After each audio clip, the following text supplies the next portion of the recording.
All right, seniors, we're going to end up this is the last lesson for the first semester, and we're going to cover some sonnets by Shakespeare. And we've done some sonnets by Spenser and Sidney, and they were good. But of course, nobody's better at this than Shakespeare. Shakespeare, of course, is known for his plays, but his poetry is actually, in my opinion, much better. So, as far as who he's more like, Spenser or Sidney, his pattern is going to be more of the like Spenser was, where you've got the three quatrains, so four, four, four, and then a heroic couplet at the end that will rhyme and kind of sum up the poem for you. All right, so that's kind of like what Spenser did. The rhyme scheme's a little different, but overall, that's kind of what we're shooting for. Okay, so let's look at page 275 in your book, and we're going to cover, we got four sonnets that we're going to look at, all right? And the first one's Sonnet 29. And this one, I'm going to read it quatrain by quatrain. Now, remember, if you were to look at this in your book, there's no break between the lines, but we know that the first four contain a thought, the second four, the third four, and then the couplet sums up the entire poem. So that's the pattern we're going to follow. So the big issue with these, again, for people understanding them, is not that they're complex, it's that the language is a little bit archaic for us, and a lot of times the sentences, the syntax is basically just the order of words, and the punctuation and how it's used is a little bit off for us, because a lot of the times if you were to take these and write them out and then remove around some of the clauses, it would make more sense for a lot of you. Okay, but they're still easily done. And really the key, if you were on your own, is to look at the couplet at the end, and then kind of get the idea of that, and then go back and, knowing that, apply that to the first 12 lines, and then it starts to kind of come together. Also, remember, understanding every piece of this is not essential for you to still get the overall meaning, and not even that, you don't have to understand any of it really and still appreciate parts of it. It's one of those things, like I can stare at a painting for an hour and not understand anything about it, but still appreciate the talent, as well as the things I like about it. Like maybe I like the colors, or I like the way this particular element of it looks, that sort of thing. So don't panic if this is tough for you. All right, here we go. So sonnet 29. When in disgrace with fortune in men's eyes, I all alone beweep my outcast state, and trouble deaf heaven with my bootless cries, and look upon myself and curse my fate. So we start off with him. We get kind of the beginning of this. We get it. Our speaker is upset. He doesn't like his life.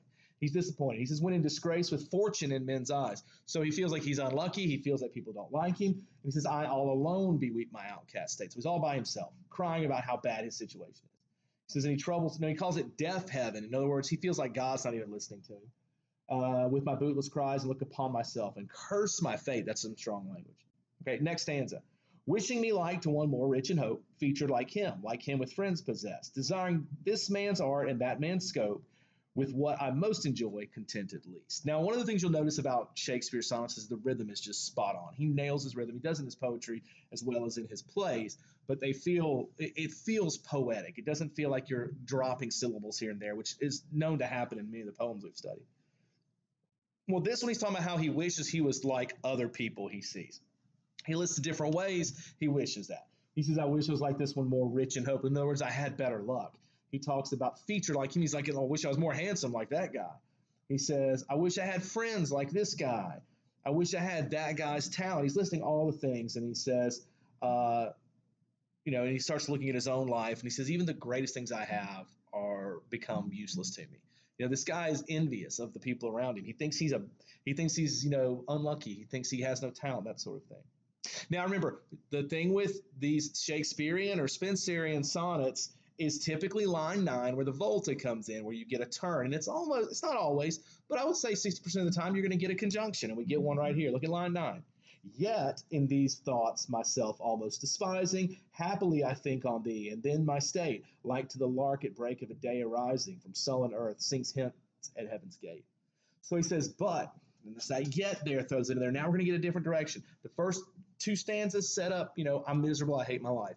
Then all of a sudden he says, yeah, there's one thing he's got that sets his life straight. It's when he thinks about this girl he's writing to. He says, and at that point, everything makes him feel like a bird singing in heaven. I mean, he goes from hating his life to feeling like he's super blessed. And then these last two lines, Shakespeare nails the heroic couplets now. It says, for thy sweet love remembered, such wealth brings that then I scorn to change my state with kings. He's like, when he thinks about this girl, he loves her so much he wouldn't change place with a king. Now, One of the great things about Shakespeare is Shakespeare does an amazing job, in my opinion, versus our other poets of, writing something that's truly romantic, that has stood the test of time as romantic. That's romantic, what he says. I hate everything about my life, but I would deal with it all day long, and I wouldn't trade it with anyone as long as I have this person in my life. And that's a romantic sentiment for sure. And again, the key is the couplet. All right, let's look at Sonnet 106. Same deal.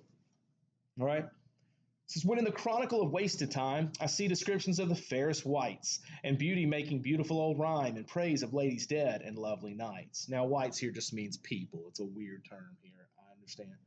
So he says, when he's thinking about, and he sees all these descriptions of ancient times, which again, in Shakespeare's times, people would really love to study these medieval times and the writing from then. And he says, when he looks at all these descriptions of these beautiful people, that's our setup. He's thinking about that. He says, then in the blazon of sweet beauty's best, of hand, of foot, of lip, of eye, of brow, I see their antique pen would have expressed even such a beauty as you master now. So he's saying, when I see the descriptions of all of these wonderful, beautiful people from that time period, and now what he's going to do is he's going to compare them to this girl that he's in love with. And here's your volta. So works similar to yet in the last one. He said, so all their praises are but prophecies of this our time, all you prefiguring, and for they looked but with divining eyes, they had not skill enough with your worth to sing. He says all these beautiful writers from the past who were able to capture beauty better than the writers even of Shakespeare's time. He says they could never, even knowing if they were to see you, they would never be able to write in a way that would justify how beautiful you truly are. It says, for we which now behold these present days have eyes to wonder, but lack the tongues to praise. Now, this is kind of a critique, in my opinion, what I'm taking from it. This is kind of a critique of writers of his time period. Shakespeare was a proud writer. He felt like he was the best. I mean, usually the best at things typically see themselves as such. He's basically saying that, people in that time, that in his time, lack the ability to really say the beauty that are attached to this woman that he's in love with.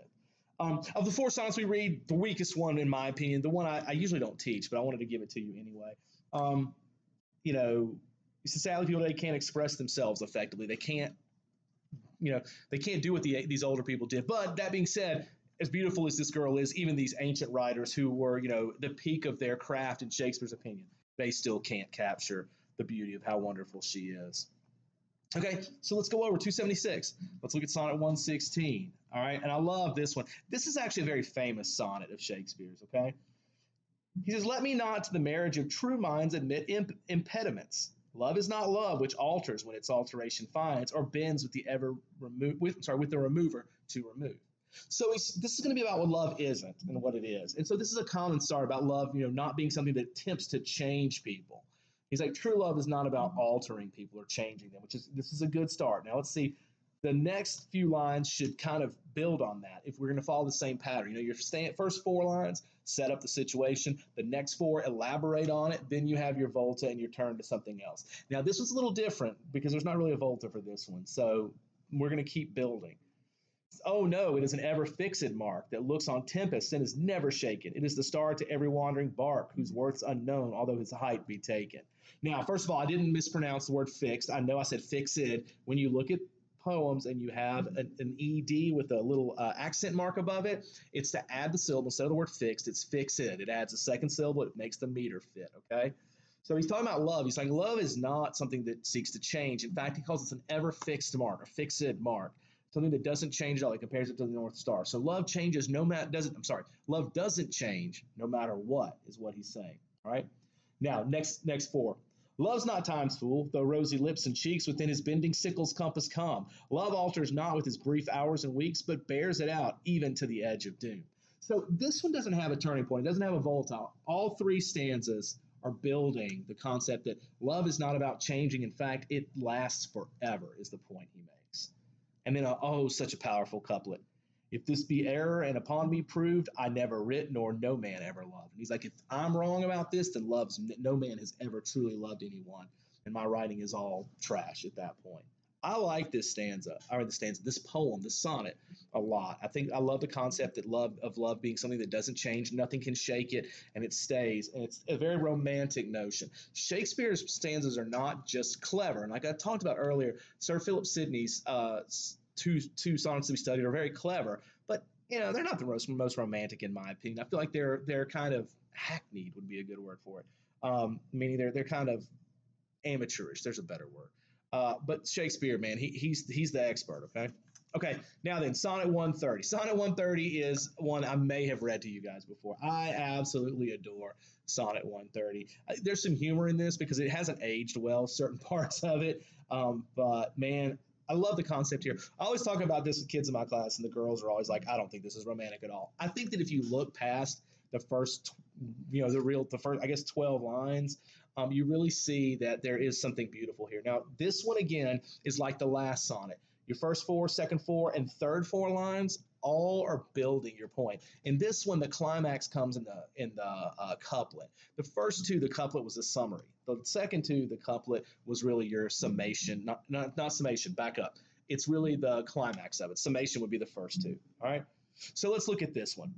He says, "My mistress's eyes are nothing like the sun. Coral is far more red than her lips red. If snow be white, then why then her breasts are dun. If hairs be wires, black wires grow on her head." So what he's doing is he's saying he's taking this imagery, this perfect image of beauty that women have been saddled with in his time period. He's saying, hey, the girl I love doesn't have any of that. Points out her eyes don't shine like the sun. What he's really doing is he's making fun of writers of his time with all the conceits they use and how they were overused. He's like, the girl I love, eyes aren't that pretty. He points out, her lips aren't that red. When he says, if snow be white, why then her breasts are dun, he's saying that she's not. Remember that time period, pale was beautiful to them. He's saying that his girl looks like she's been out in the sun way too much. And to us, she's tan, and we would think that's prettier, right, Mr. Morris? Well, that's an opinion, first of all. But second of all, in Shakespeare's time, it was really kind of reversed, okay?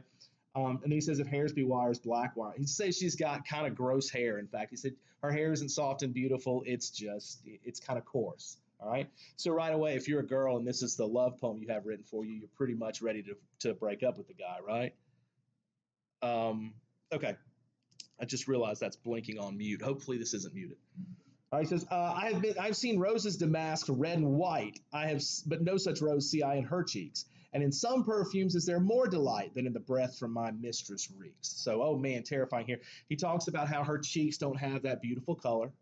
He talks about how, that her breath stinks. He says her breath reeks. That's one of the things that kind of doesn't translate well. So again, if you're the girl that this is written to, man, you're not happy with this guy. He says, I love to hear her speak, yet well I know that music hath a far more pleasing sound. I grant I never saw a goddess go. My mistress, when she walks, treads on the ground. So he's pointing out here that, this image of, oh, this woman's so beautiful, she floats like an angel. He's like, my girlfriend, none of that. She doesn't float on the ground. Her voice is annoying and shrill. He points out all this stuff. Now, if the poem ends here, this guy is a single man at this point. Let's just be honest. But then, man, he seals it in the couplet. And yet, and that's really your turning point in this one. And yet, by heaven, I think, my love is rare, as any she belied with false compare. He says, yet, I believe my love is true because I love her despite the fact it's easy to love perfection, guys. It's easy to love that perfect image. It's easy to fall in love with the movie star that everyone loves. He says, my girlfriend is normal. The girl I love, my beloved, is not all those things. And I love her more. And I know this doesn't sound as romantic as it means it should. He's saying, despite the fact that she's not all of those things, I love her more than the people who say they love the ideal image. And that by itself is so powerful to me and speaks to what love is really about. Shakespeare understood love. He understood the concept. He understood the reality of it. In his time period, people are writing a lot about a lot of ideas about love, but they were all idealized. And it made it feel like, you didn't understand what it was about because why can't I have love like that? Because it's imaginary.